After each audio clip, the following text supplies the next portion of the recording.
Hello again, this is Doug, the 2-Minute Gardener, and today we're going to talk about roses, hybrid tea roses versus Floribunda roses. So first up are hybrid tea roses. Those are roses that are your classic one big bloom to a stem, cut them out, put them in the vase, really impress your girlfriend, your wife, really classic roses. Here's some of my favorite hybrid tea roses. That was Secret. This one's Veteran's Honor, your classic big red rose. Another really nice one with pink and white is this rose L. It's really kind of a really nice big bloom. The most famous of all the big red roses, of course, is Mr. Lincoln. Very fragrant. Can have some disease issues all right on the coast, so it kind of likes inland areas a little better.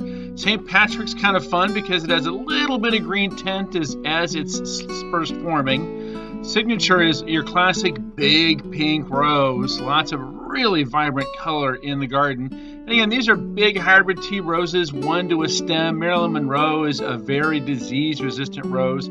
And so these kind of roses, some of them have fragrance, some don't. Here's some of the more fragrant hybrid teas and grandifloras. Grandifloras are very similar to hybrid tea roses. I love my Barbra Streisand. It's very fragrant. Again, this is another Mr. Lincoln shot. Mr. Lincoln's your classic big red rose. Now compare that to Floribundas.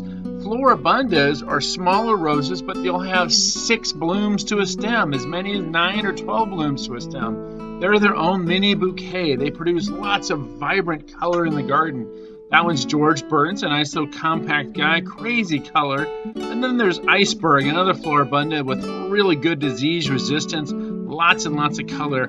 Sentimental's probably one of the most fragrant of all the Floribundas. It kind of looks like a hybrid tea rose. It's a big one. Priscilla Burton is one of the most unusual Floribundas out there. A little tricky to find, but still a gorgeous one. I love my Tuscan Sun. Lots of fun colors. It fades from orange to yellow to pink. It's really kind of a neat one. And again, this is Burgundy Iceberg. See how much color a Floribunda rose produces on the garden. And that's the primary contrast between Floribundas and hybrid teas. Hybrid teas give you that classic one rose to a stem, put it in the vase. Floribundas are going to give you lots and lots of color in the garden. Here's an example of a mixture of hybrid teas and Floribundas in miniatures in some containers. So you get lots of color at different kind of layers. Betty Boop is one of my favorite Floribundas. Lots and lots of color. Not much fragrance, but lots of color. And of course, here's Sexy Rexy, a really great one for filling up the garden with lots of colors. A couple other fun ones, Playboy, and of course, next to that is Playgirl. And those are some nice, fun, single-petal Floribundas. I love my Intrigue. Lots of great fragrance from that rose.